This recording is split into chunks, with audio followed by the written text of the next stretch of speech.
Evangelho de Lucas, capítulo 13, do versículo 6 ao versículo 9. Continuando a nossa série Vida com Deus. Mais uma parábola.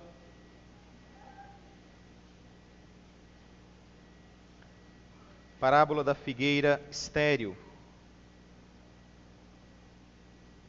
Várias vezes Jesus falava da figueira. E aqui mais uma vez, apenas Lucas retrata este acontecimento. Este acontecimento ele está atrelado aos versículos 1 a 5. Somente Lucas trata este acontecimento. Muito provavelmente Jesus está mostrando para eles que a mentalidade deles como judeus, dali da região de Jerusalém, estava errada. Por quê? Porque havia acontecido um fato onde vários galileus que foram para Jerusalém adorar ao Senhor, eles eram daquela região norte que era desprezada pelos judeus de Jerusalém. Então o que acontece? Pilatos, que era governador romano, matou esses galileus. E o povo, aparentemente, na concepção do povo, a morte dos galileus era um tipo de punição divina, como se aquilo tivesse sido algo correto por causa dos pecados dos galileus. E então Jesus fala também de um acontecimento que aconteceu em Jerusalém, com moradores de Jerusalém, e que não era uma questão de pecado do povo, porque eles estavam construindo uma torre, e essa torre desabou. Se eu não me engano, 18 pessoas morreram nessa torre. E o que acontece? Jesus diz, olha, também não era uma questão de pecado deles, ou que eles eram mais impuros do que os outros. Jesus então conta a parábola da figueira estéril, para mostrar que aquele povo precisava voltar-se verdadeiramente para Deus, e que Deus esperava deles frutos, que Deus esperava deles uma vida correta na presença do Senhor. Então lemos a partir do versículo 6, veja bem que ele usa aqui a palavra ou a expressão então. Então Jesus proferiu a seguinte parábola: certo homem tinha uma figueira plantada na sua vinha, e vindo procurar fruto nela, não achou. Pelo que disse ao viticultor: há 3 anos venho procurar fruto nesta figueira, e não acho. Podes cortá-la, porque está ela ainda ocupando inutilmente a terra? Ele, porém, respondeu: Senhor, deixa ainda este ano, até que eu escave ao redor dela, e estrume. Se vier a dar fruto, bem está, se não, mandarás cortá-la. Até aqui. Amados, nós lemos no início do culto, o capítulo 16 de Lucas, que narra a história da parábola do administrador infiel.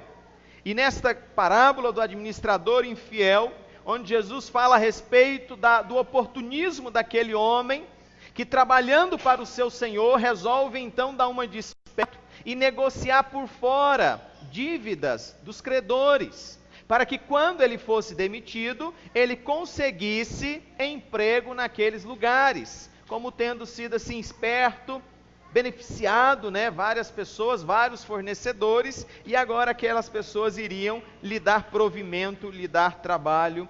Jesus está dizendo que há sim grande fonte de lucro quando se pratica a injustiça, mas para Jesus o crente jamais deve ter uma mente dividida entre 2 senhores, entre amar a Deus e amar ao dinheiro. Pelo contrário, aqueles que são verdadeiramente cristãos, produzir frutos de justiça, produzir frutos dignos, que venham realmente glorificar o nome do Senhor. E quando nós falamos de frutos, certamente você pensa naquele que você mais gosta. Uma melancia, uma pera, uma maçã, o que é? Talvez uma uva, né? Muitos aqui gostam de uva. Não sei, muitos gostam de laranja, mas eu sei que você é levado pelo gosto, porque algumas frutas falam, né, aos nossos olhos. E esses dias eu estava brincando com os meus filhos quando estava comendo azeitona. E dizia para eles, olha, estou comendo azeitonas porque eu sou rico. Porque quando eu era do tamanho de vocês, e via aqueles homens cheios de dinheiro, né, sentado à mesa, eles comiam azeitona e eu só sentia o cheiro. E eu falava, quem sabe um dia eu vou poder comer azeitona. E eu brincava com eles e dizia, agora eu sou rico, agora eu posso comer azeitonas. Glória a Deus por isso. Quantas frutas boas Deus proporciona para nós. O Sr. Marlino está aqui, entende terra, né, Sr. Marlino? Quantas frutas boas Deus proporciona para nós. Você entra nesse cerrado aqui de Goiás, Herbert, e você vai encontrar algumas frutas. Já comeu puçá? Nunca ouviu falar, até aposta. Então, o que acontece? São frutas gostosas, o muricizinho do cerrado. Que bênção, cajuzinho então. Você faz aquele suco, tem a graviola, tem tantos frutos assim, até aqueles que você nem conhece, né? Quem sabe que fruta é esse aqui? De ver assim, é a pitanga, olha. Esse eu não sabia. Então, porque é tão vasto, né, a quantidade de frutos que existem na criação que Deus criou. Por isso nós queremos falar sobre os frutos. Quais frutos? Não nós estamos comendo, mas quais frutos nós estamos produzindo com a nossa vida, na nossa existência. E veja bem esta imagem, por favor, não se esqueça dela. Observe que, para que uma árvore consiga produzir muitos frutos, ela precisa ter uma boa raiz. Ela precisa buscar nutrientes. Ela precisa estar bem fincada no solo. Ela não pode ter uma raiz superficial, por quê? Porque quando vem a dificuldade, vem o vento, derruba aquela árvore e ela cai, e ela não mais servirá ao seu propósito, que é produzir frutos bons. Então, meus queridos, a imagem do crente é mais ou menos assim. A nossa raiz é o quanto nós nos alimentamos de Deus verdadeiramente. O quanto você está realmente fincado em Deus. Como são suas raízes? Se suas raízes são pequenas, mirradas, superficiais, como que você vai produzir fruto? Como que eu vou produzir frutos?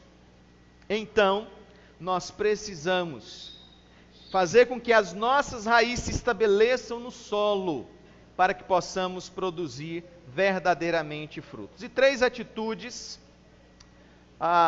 ou 3 aplicações, princípios, nós retiramos aqui desta parábola, quando Jesus conta esta parábola para aqueles judeus, para que sirva de referencial de Deus para nós, porque ao falar a respeito dessa parábola, ele traz alguns fatos interessantes, dizendo o seguinte, olha, um dono plantou, o que ele plantou?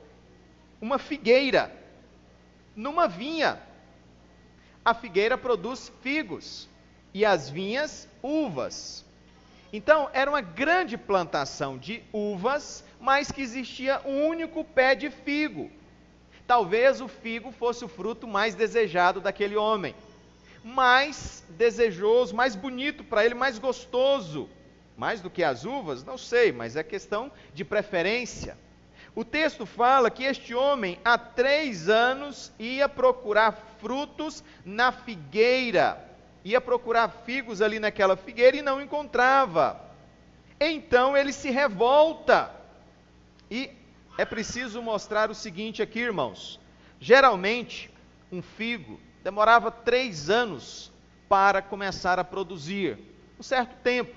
Mas segundo a lei judaica, os primeiros 3 anos de fruto tinham que ser descartados. Não poderiam ser usados nem comercializados. O 4º ano deveria ser todo oferecido ao Senhor, deveria ser levado a Jerusalém como dízimo, o dízimo da árvore. O 4º ano de produção era entregue para o templo em Jerusalém como sendo o dízimo da árvore. Então, a partir do 5º ano, é que ele poderia começar a usufruir dos seus frutos. O que acontece? Percebemos então que essa árvore já tinha entrado no 5º, no 6º e no 7º ano, e nada de frutos. O dono daquele figo, então, chega para o viticultor responsável ali e diz: olha, vou cortá-la, para que ela está ainda ocupando inutilmente a terra. O que aquele homem viu é que aquele figo não só estava atrapalhando a expectativa dele, como estava usando a terra, sugando nutrientes e não oferecendo nada em contrapartida. Então, ele diz: pode cortar, mas o viticultor diz: não, senhor, mais um ano, mais uma oportunidade, mais um momento, e eu vou preparar uma terra melhor, e vou colocar aqui esterco, e se ela não der frutos no espaço de um ano, aí sim, pode mandar cortá-la. Pode mandar cortá-la. Primeiro, aplicação que nós retiramos desta história, que nós, de fato, devemos ter uma vida cheia de significado. Quando nós falamos a respeito desta árvore que produz frutos, fruto é o resultado daquilo que da onde você está enfincado, onde você está plantado, da seiva, do alimento, de que você está tirando da terra, e sendo aqui esta terra a expressão de Deus. Como nós estamos bem fincados em Deus, plantados em Deus, vamos produzir frutos, e esses frutos, a princípio, eu quero destacar aqui como uma vida cheia de significado para nós. E eu sempre lembro das bem-aventuranças, porque geralmente as pessoas buscam felicidade, não é? As pessoas buscam felicidade. As bem-aventuranças falam de felicidade. Você observa, versículo 3, o que Jesus está dizendo ali é como se ele estivesse dizendo: sou pobre e necessitado de Deus. Como se o ser humano pudesse chegar-se diante de Deus e dizer: eu sou pobre e necessitado de Deus, bem-aventurados humildes de espírito. Ou seja, é reconhecer que ele precisa de Deus. Este é o caminho para uma vida cheia de significado. Para que da minha existência, se não reconhecer que eu necessito da graça de Deus?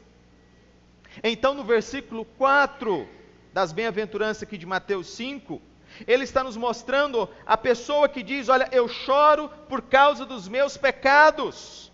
Bem-aventurados que choram, porque serão consolados. Sim, aqueles que choram por causa dos seus pecados, reconhecendo as suas faltas e clamando ao Senhor.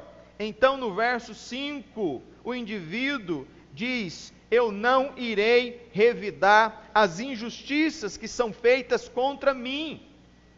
E no verso 5 ele diz: bem-aventurados mansos, porque herdarão a terra. Este é o caminho de uma vida cheia de significado. Verso 6, esta pessoa está dizendo: olha, eu almejo a justiça de Deus. Por que eu não vou revidar e tentar fazer com que cumprisse a justiça? Porque eu vou almejar a justiça de Deus. Verso 6, bem-aventurados que têm fome e sede de justiça, porque serão fartos. E o verso 7, ele está dizendo: olha, eu irei perdoar as injustiças. Eu irei perdoar as injustiças. Bem-aventurados misericordiosos, porque alcançarão misericórdia.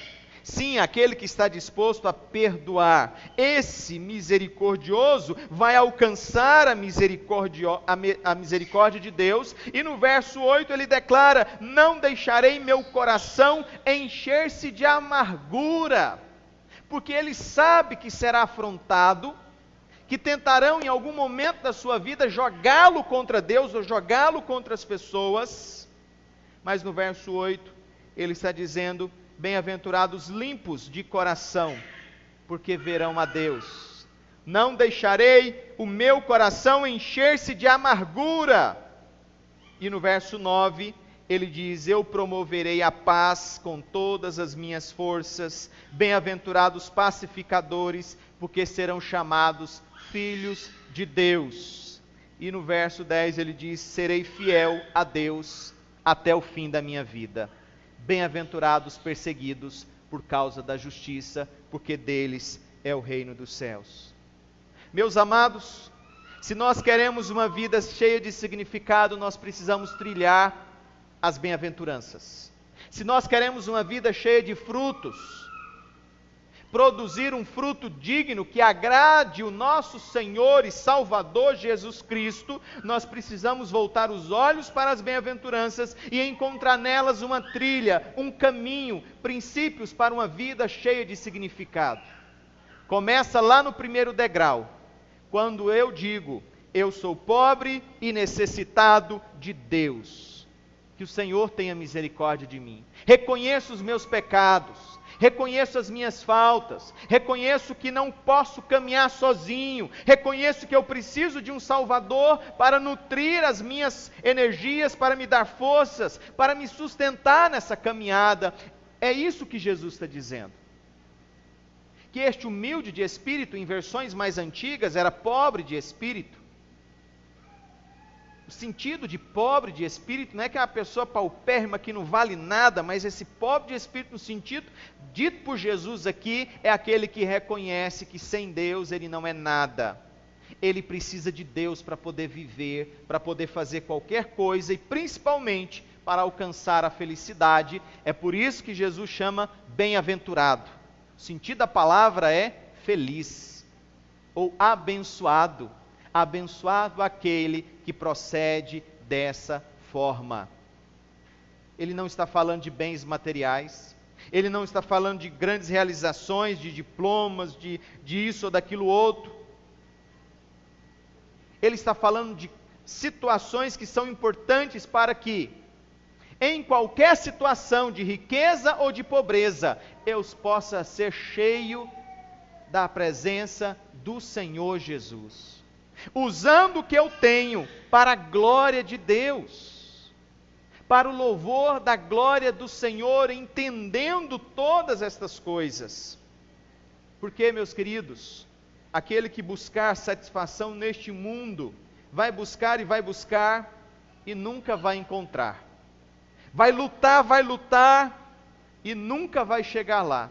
E no dia que ele tiver que deixar este mundo, o caixão dele não poderá levar nada mais do que o seu corpo, em um terno ou em uma roupa muito bonita, mas nada mais do que isso. Vão ficar os carros, as joias, os diplomas, nada mais. Portanto, o verdadeiro sentido, uma vida cheia de significado, está em buscar ao Senhor para servir a Deus, dando frutos. E mais, é também o caminho para que nós possamos fortalecer o nosso homem interior para produzir frutos. Vemos nesta parábola estes indicativos de que nós precisamos fortalecer o nosso homem interior na visão desta árvore que precisa ser adubada, que precisa ser regada, mas que ela precisa ter raízes, mas que ela precisa buscar realmente o suprimento em Deus, mas que ela precisa buscar em Deus a subsistência para a sua vida. Mas sabe, nós nos deparamos com muitos empecilhos. Determinado local que você planta uma árvore, ela vai ter muita dificuldade de crescer. Pode ser um lugar seco, pode ser um lugar onde a terra realmente seja muito ruim, pode ser o lugar de uma mata fechada, onde ela não vai receber a luz do sol, pode ser um lugar deserto. O que se planta no deserto? Areia, areia e areia. Haverá lugares que realmente impedirão o crescimento daquela planta. E eu pergunto, quais são os nossos medos? Quais são as nossas limitações? O que realmente nos impede? a termos uma vida, a buscarmos uma vida cheia da presença do Espírito Santo. Quais são os nossos medos? Quais são as nossas limitações? Quando nós olhamos para Moisés, quando foi já com 80 anos, chamado para retirar o povo de Israel do Egito, ele diz: Senhor, eu sou gago, eu não consigo falar, eu não consigo me expressar. Gente, ele havia sido criado no Egito com a melhor instrução da época que existia ali no Egito, 40 anos. Ele se apresenta diante de Deus e diz que é gago, que não consegue, que não tem capacidade. Não sei, talvez nós estamos sempre culpando alguém pelos nossos problemas. Quem são os nossos verdadeiros inimigos? Será que não somos nós mesmos inimigos de nós mesmos?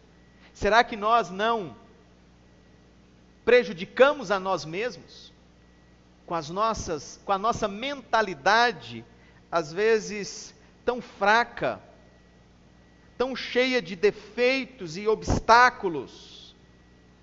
Lá em Lucas capítulo 10, quando apareceu um homem muito inteligente, perguntando para Jesus, qual é o principal dos mandamentos?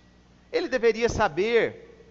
Ele fica assim meio na dúvida, e Jesus então responde: olha, o principal dos mandamentos é amar a Deus e ao próximo como a si mesmo. E então no versículo 28, Jesus diz: faze isto e viverás. Aquele intérprete da lei sabia muito bem, mas o problema é fazer. Uma coisa é eu fazer, porque eu sei o que devo fazer, eu sei que devo dar frutos, eu sei que devo servir ao Senhor, eu sei que devo obedecer a palavra, mas aí vem Jesus e diz: faze isto, porque nós não estamos fazendo, nós apenas sabemos, mas deixamos que alguma coisa invada o nosso coração de manhã, quando nós levantarmos, e vai ser como se nós não tivéssemos ouvido essa mensagem, como se nós não tivéssemos ouvido esta pregação. E sempre que eu posso agora, eu estou colocando o PDF da pregação, para que os irmãos relembrem, e tenha mais ali uma fisgada daquilo que foi falado, para que você não esqueça da sua responsabilidade, porque uma coisa é saber de uma forma da consciência, do conhecimento, a outra é praticar. Por isso que Jesus diz para o intérprete: faze isso e viverás. É preciso fazer na prática. Na figura desta figueira aqui, estava Israel, como a figueira que deveria dar frutos. Mas o tempo vai passando, ela não deu frutos. Mas o viticultor, na imagem de Deus aqui, é aquele que diz: não, mais um pouco de tempo para ela, mais um pouco de tempo para Israel, mais um pouco de tempo para Israel, mas chegaria um momento que, se Israel não desse frutos de justiça, ele seria cortado. E por isso que João capítulo 15 apresenta a imagem da figueira, ou de uma árvore, onde os ramos naturais são quebrados e enxertado, colocado naquela nova árvore, novos ramos. Um povo que não era judeu, que passa a ser escolhido de Deus, chamado por Deus para servir a Deus, enquanto a nação de Israel até hoje aguarda o Messias, até hoje aguarda a vinda de Jesus. Jesus já veio, mas eles continuam esperando até hoje, lamentando. O muro das lamentações é lamentando porque eles não têm o templo. O Messias não veio e eles nem têm templo para poder fazer os sacrifícios. Eles vivem até hoje esperando o Messias. Mas nós sabemos, o Messias, o Cristo, já veio, mas eles continuam cegos, porque o tempo deles chegou e eles foram então cortados. cortados. Esta imagem se aplica também à vida do cristão, que deve produzir os seus frutos, que deve viver uma vida com Deus, e se não fizer, vai chegar um momento, ele pode ser cortado. Isso nos leva ao terceiro e último princípio. Nós devemos esperar uma intervenção do viticultor. Esperar uma intervenção do viticultor nas nossas vidas, para nós aqui, meus irmãos, é o Espírito Santo.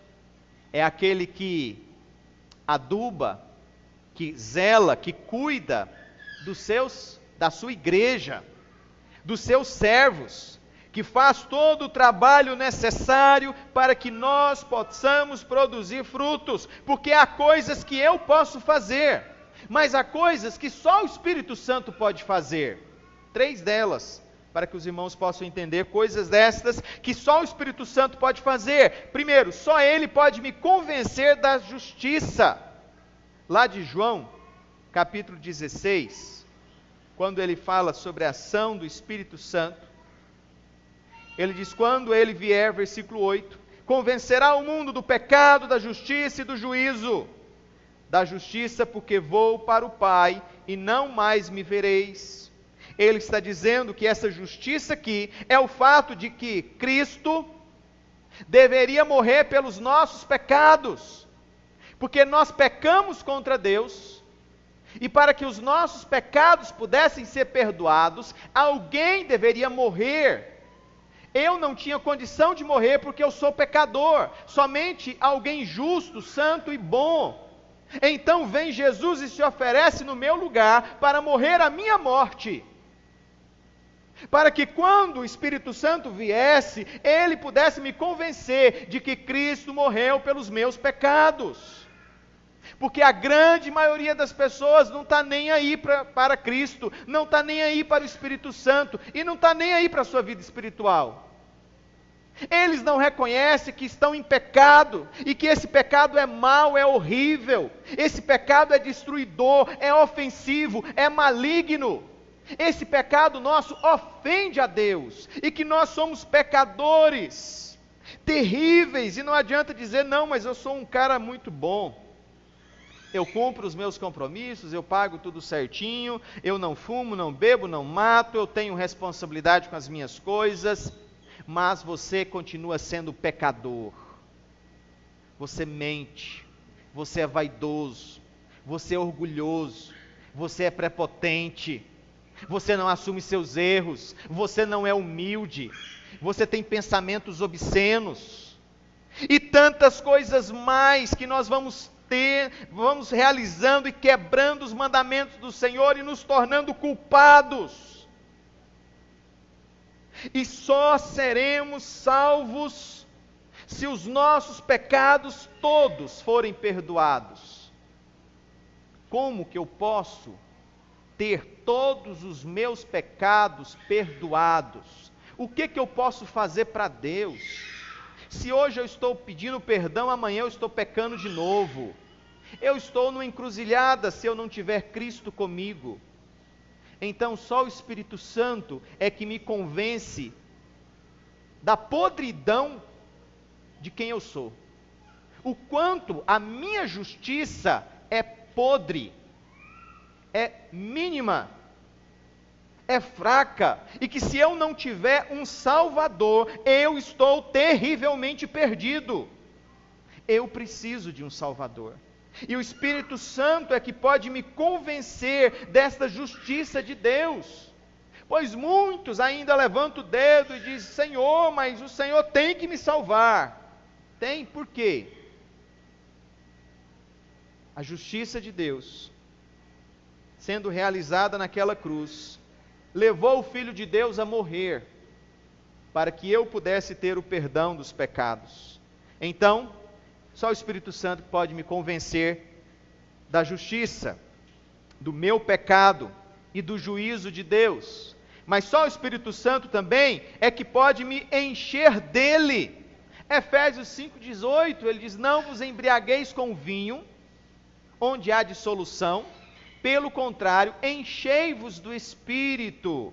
Na nossa tradução não percebemos, o verbo grego encher ali, diz que eu encho, mas ao mesmo tempo eu sou enchido.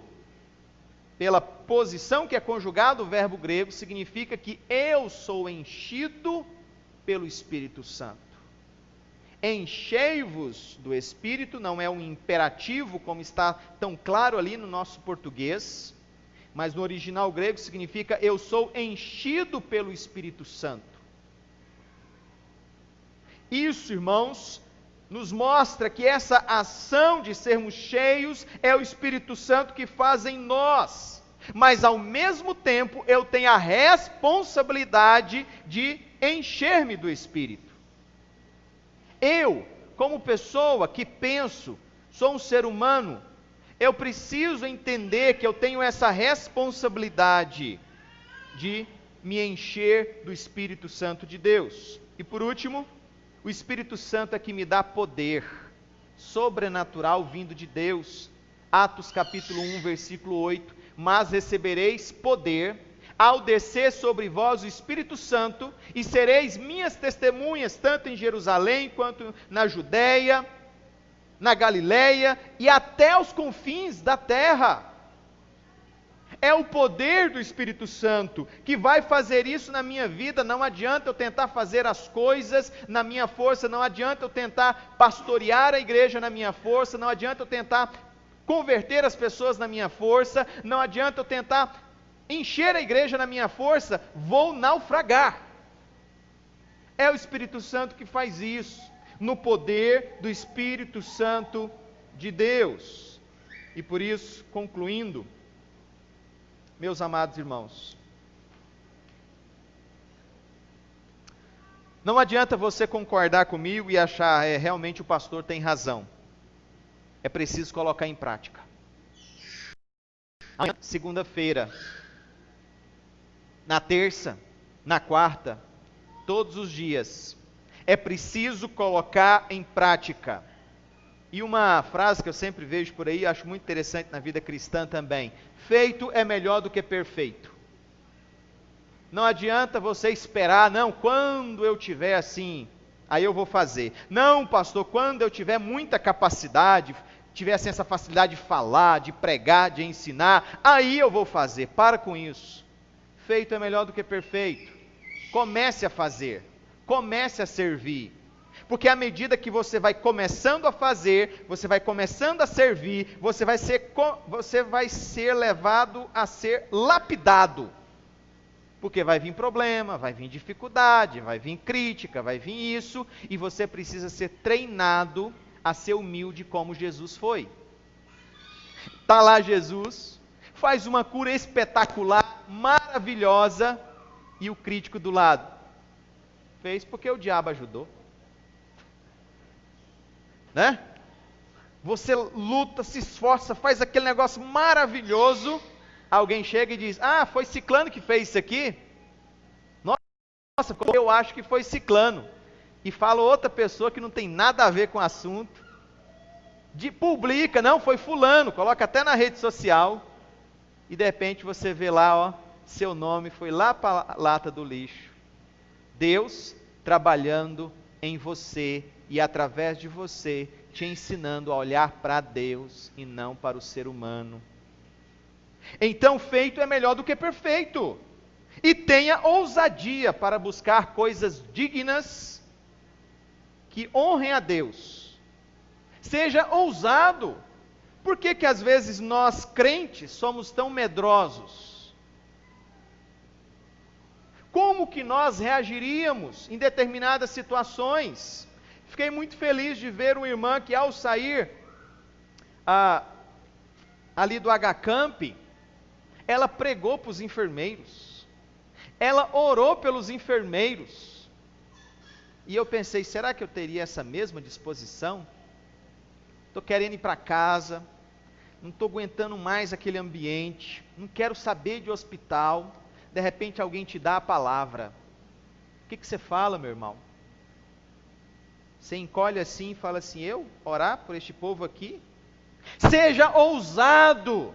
Fala: Jesus é meu Salvador, eu quero orar por vocês. Eu não sei muita coisa não, mas o que eu quero dizer para vocês: Jesus ama vocês, Jesus me ama vocês, e eu quero orar pela vida de vocês. Tem ousadia, para que ficar com medo? Então, nós precisamos parar de reclamar dos outros. Ah, fulano fez isso para mim. Para com isso e comece a fazer por você mesmo aquilo que você queria que os outros fizessem. Comece com você, para de colocar a culpa nos outros. Para de dizer que o outro é o seu problema. Talvez você mesmo é o seu problema. Talvez você mesmo é que não se deixa crescer. Talvez você mesmo olha para você e só reclama. Ah, se eu fosse uma árvore tão bonita quanto aquela árvore lá, olha só quantos frutos. Mas você não sabe o preço que ela pagou. Quantas investidas de Satanás ela venceu, quantas noites ela passou jejuando, quantos dias ela orou, quantos dias ela clamou, quantas pessoas às vezes ela perdeu, para estar grande e frutífera daquele jeito. Olhe para você e diga: Senhor, eu quero ser essa árvore, eu quero crescer na tua presença. E a advertência fica: o tempo está acabando. Deu 1 ano para aquela árvore, não, mais 1 ano aqui, se não der fruto, corta. O tempo está passando para muita gente aqui, o tempo está passando até para mim, então eu preciso aproveitar esse tempo. Nós precisamos aproveitar esse tempo, meus queridos. Um dia, a paciência de Deus chegará ao fim. E aí? Vamos orar? Vamos clamar ao Senhor, para que nós possamos crescer em Deus, fincar as nossas raízes, dizer: Senhor, eu quero mais de Ti. Senhor, eu quero o Teu Espírito Santo na minha vida, tratando o meu ser, tratando o meu ego, tratando a minha vida, para que eu possa ser um instrumento nas Tuas mãos, para levar o Teu Evangelho para as criancinhas da igreja, para os adolescentes, para os jovens, para as crianças aí fora, na sociedade, para os adolescentes, para os jovens que estão sendo alvo do comunismo, esse comunismo terrível, esse socialismo, esse progressismo terrível, propaganda no Facebook, no Twitter, no YouTube, mostrando de maneira clara: desonre a Deus. Você foi criada mulher, mas você não é mulher. Você foi criado homem, mas você não é homem. Você é um bicho, você é alguma coisa assim, mas você não é isso. Você não é mulher e você não é homem. Estão brincando conosco e batendo na nossa cara todas as vezes que a gente vê isso, porque às vezes a igreja está sempre calada e não está ensinando a verdade de que Deus criou todas as coisas e criou homem e mulher. Então nós precisamos ser ousados em dizer isso, sem ofender, é claro, mas dizer aquilo que é a palavra de Deus. Eles não têm Deus como Criador, então vamos pregar a Jesus para cada um deles. Eles vão se converter, vão ser transformados pelo Evangelho, e Deus vai abençoá-los, em nome de Jesus. Vamos colocar em pé, para que possamos orar. Que Deus nos abençoe. Muito obrigado pela atenção, como diz ali, né? Muito obrigado pela atenção de cada um de vocês, nesse tempo todo, mas é preciso, irmãos, um pouquinho mais de tempo para dizer isso. O tempo está passando, e o nosso tempo talvez esteja mais curto do que nós imaginamos, então é preciso dizer, é preciso falar, em nome de Jesus.